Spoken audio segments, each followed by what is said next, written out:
My best friend and I escaped from our kidnappers. For nearly an hour, we ran through the forest without stopping. Branches tore at our clothes, our lungs burned behind us. We could hear them shouting. Flashlights swept between the trees. Dogs barked somewhere in the darkness. We thought we were going to die. Then, everything went silent. No shouting, no footsteps, no dogs, nothing. We thought we'd finally escaped. We were wrong, because years later, a detective investigating our case told me something he never included in the official report.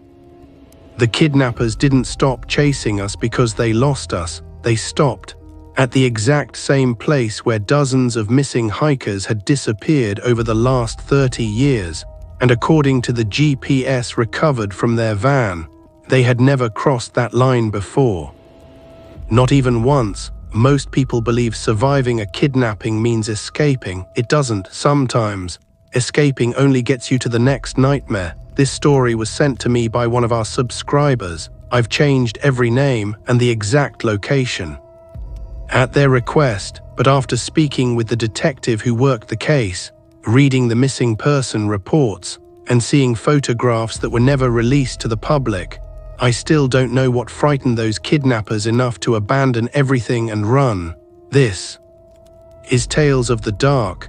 My name is Ryan. I was 23 years old when it happened. My best friend Noah and I had known each other since middle school. We were complete opposites. I planned everything. He never planned anything. I avoided trouble. Trouble somehow always found Noah. That Friday, we drove 3 hours to attend an outdoor music festival in another county.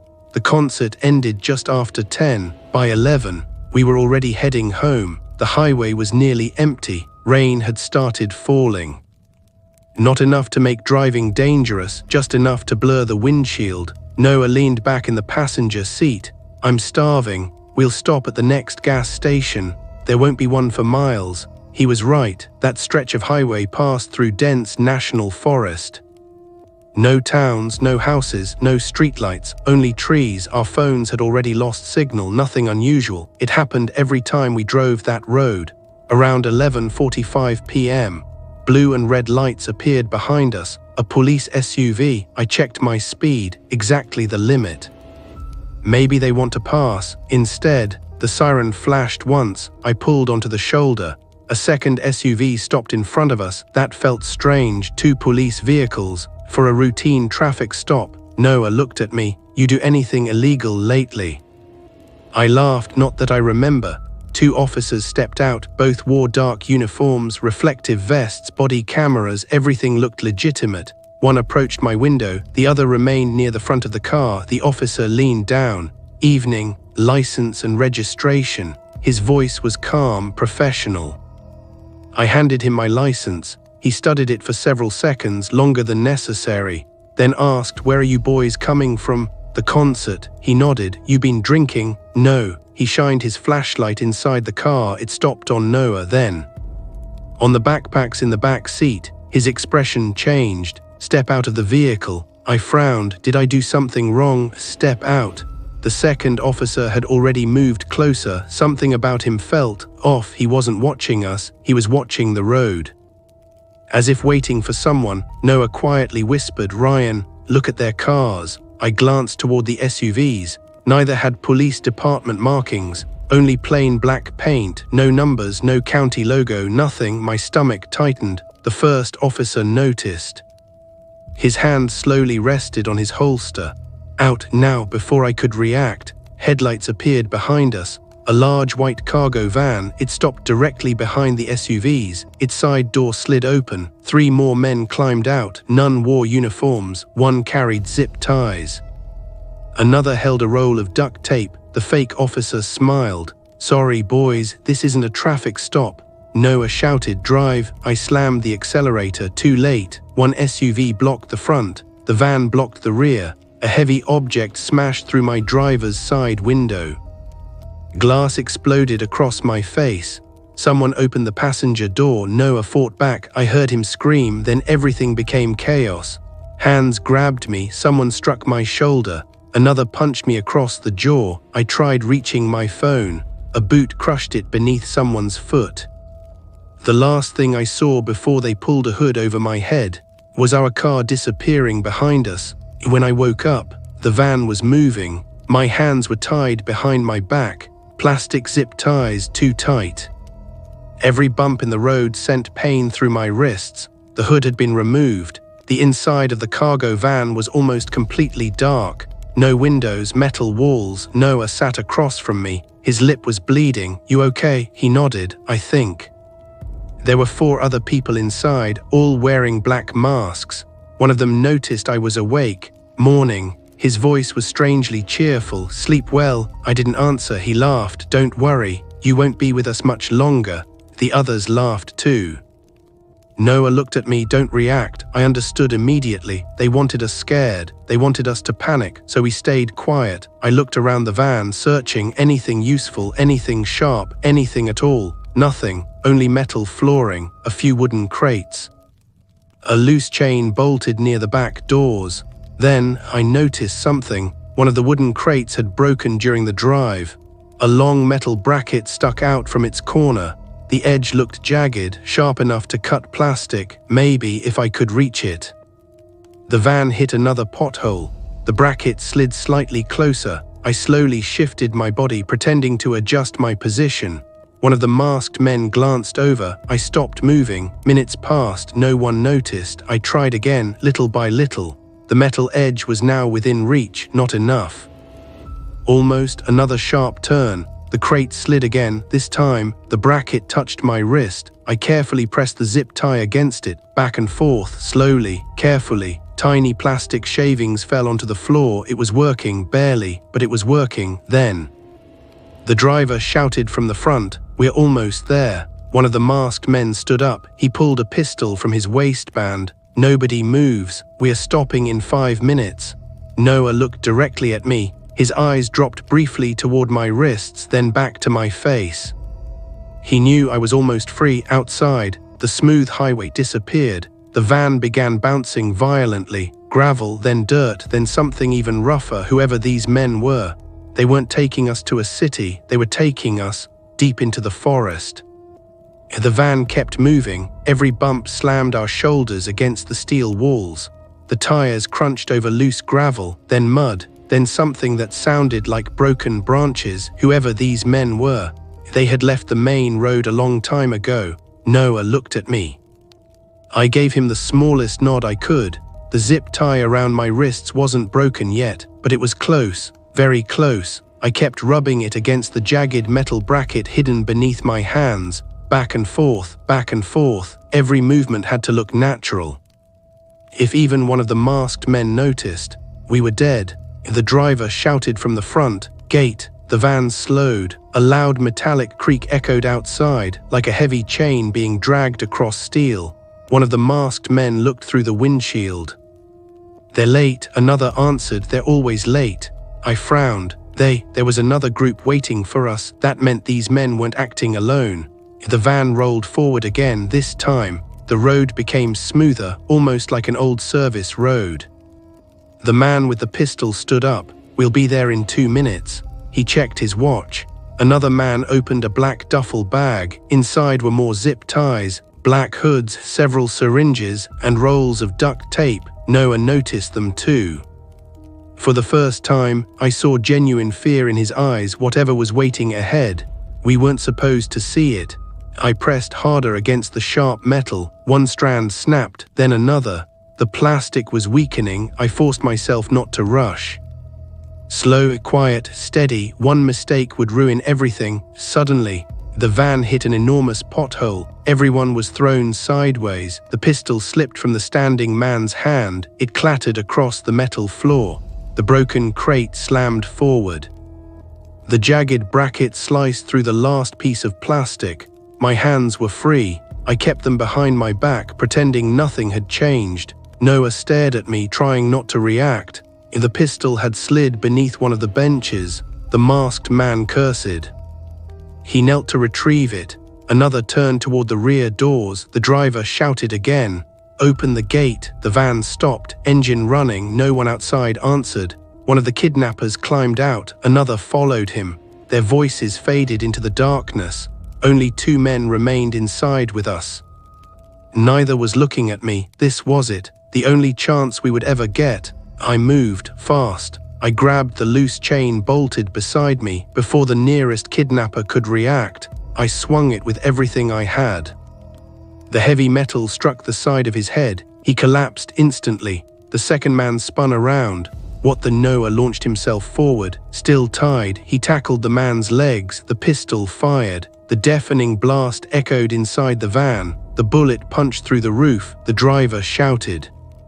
What happened? I slammed the rear door handle, locked the keys. The unconscious man had them clipped to his belt. I ripped them free, hands shaking. Wrong key, wrong key, wrong key. Finally, the door unlocked. Cold night air rushed inside. I didn't hesitate. Run. Noah jumped from the van first. I followed. We hit the ground hard, rolling down a muddy embankment. Branches tore at our faces. Behind us, someone screamed. They escaped. Gunshots cracked through the trees. Bark exploded from a nearby trunk. This way, Noah shouted. Neither of us knew where we were going. We just ran.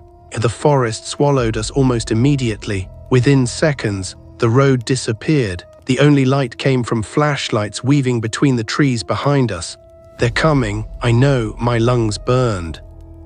Every breath felt like fire. Roots caught our feet. Low branches whipped across our faces. Mud covered our shoes. Still, we kept running. Then, the dogs' deep barking echoed somewhere behind us, not close but getting closer.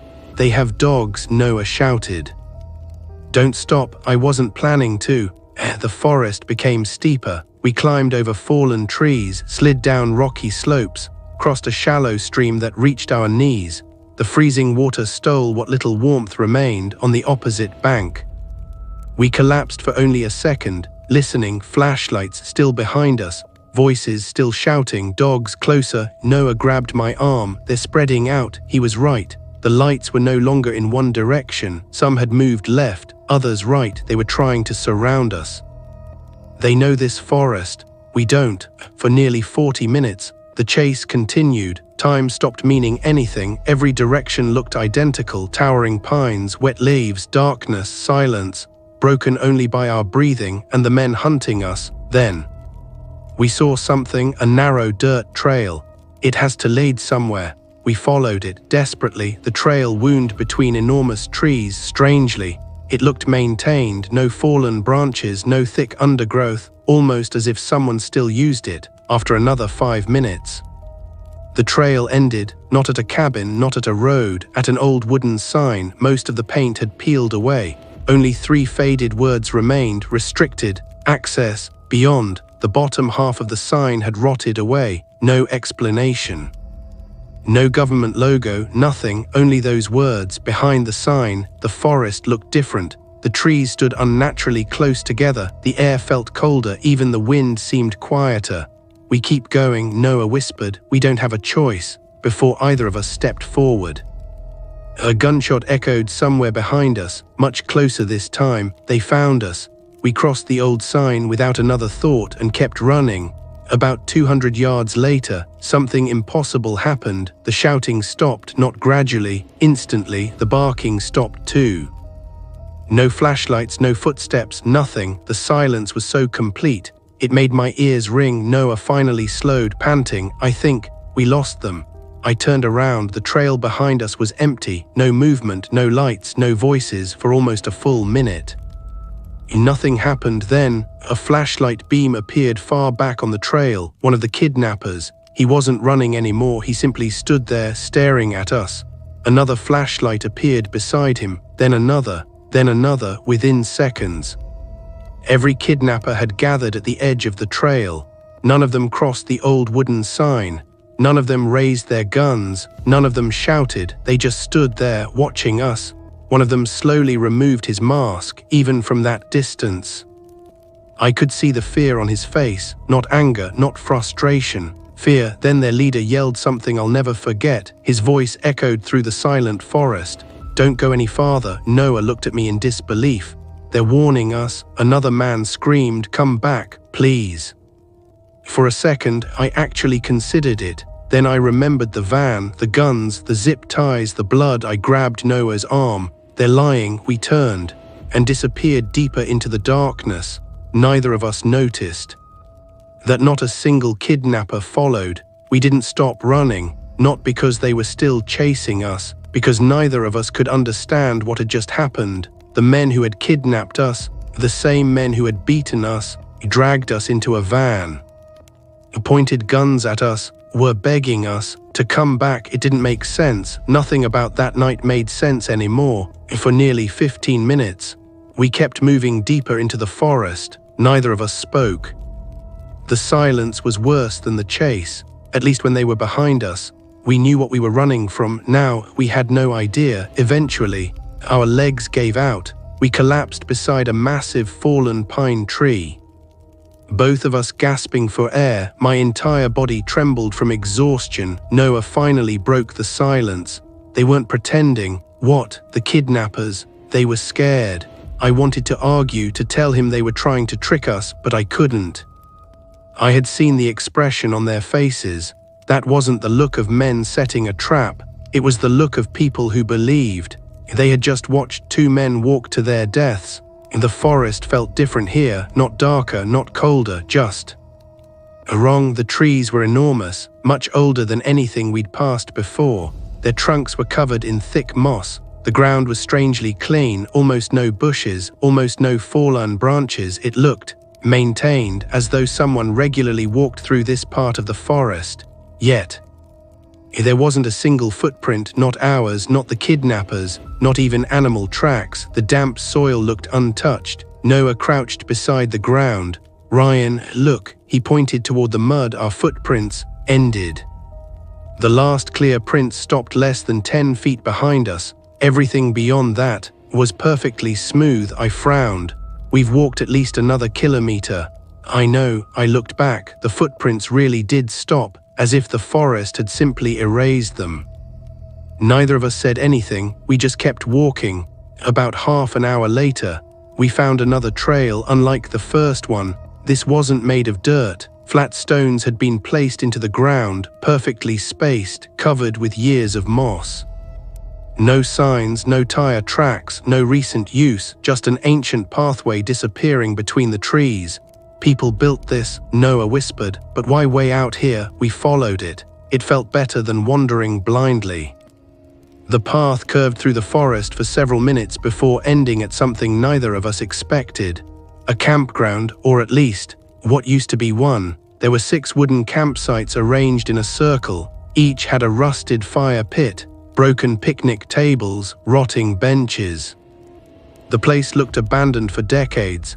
Yet, one fire pit contained fresh ashes. Someone had used it recently. I knelt beside it, still warm. Noah stared at me. That's impossible. He was right. There hadn't been another person beyond the warning sign, at least. Not that we'd seen.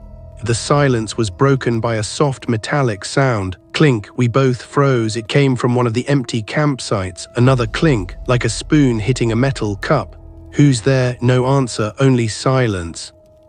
I picked up a thick tree branch. Slowly, we walked toward the sound. The campsite was empty. Sleeping platform, fire pit, old cooking hook, nothing else. Then Noah pointed upward. Hanging from a tree branch was an old camping lantern. It was gently swinging.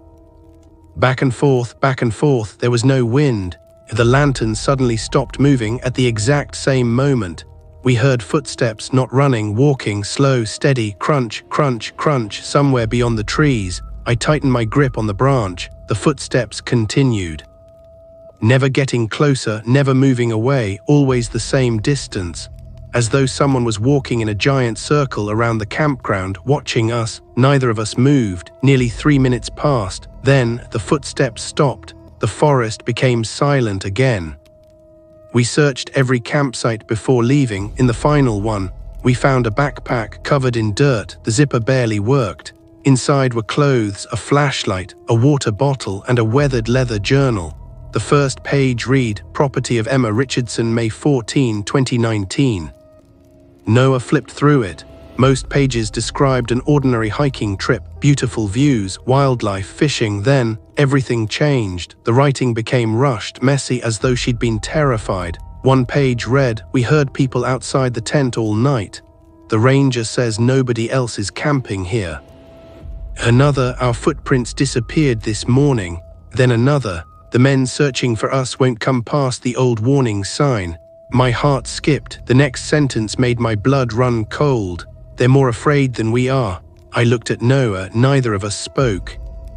The final page contained only one sentence, written over and over: "Don't follow the lights, don't follow the lights, don't follow the lights." The last line ended halfway through the word, as if she'd stopped writing suddenly or someone had stopped her.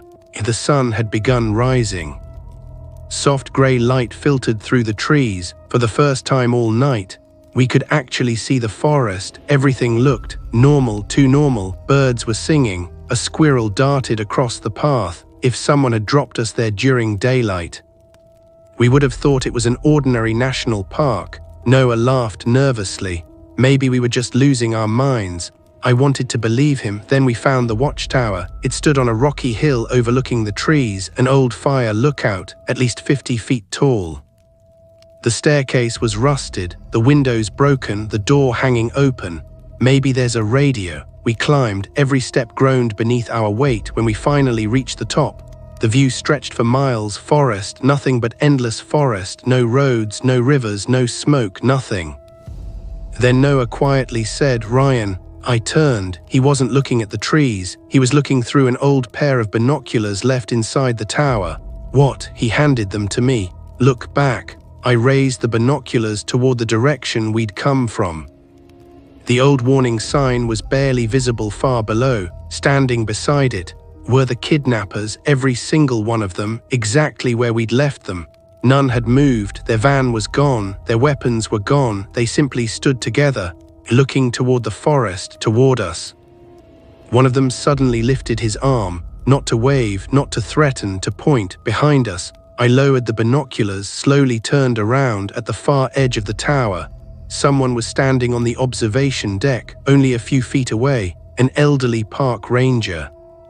His uniform was faded, his face was calm. We hadn't heard him climb the stairs. He looked at us for several long seconds before speaking in a quiet voice.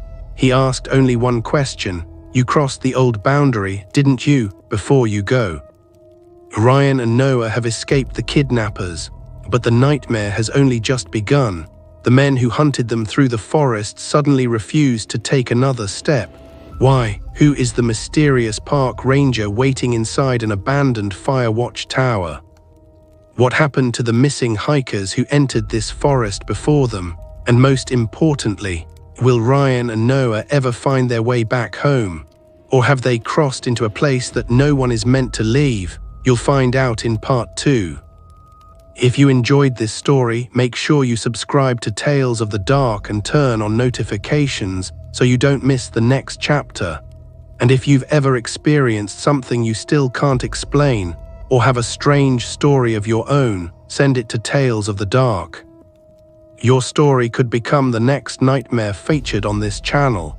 Until then, stay safe, and never assume that escaping your captors means you've escaped the real danger.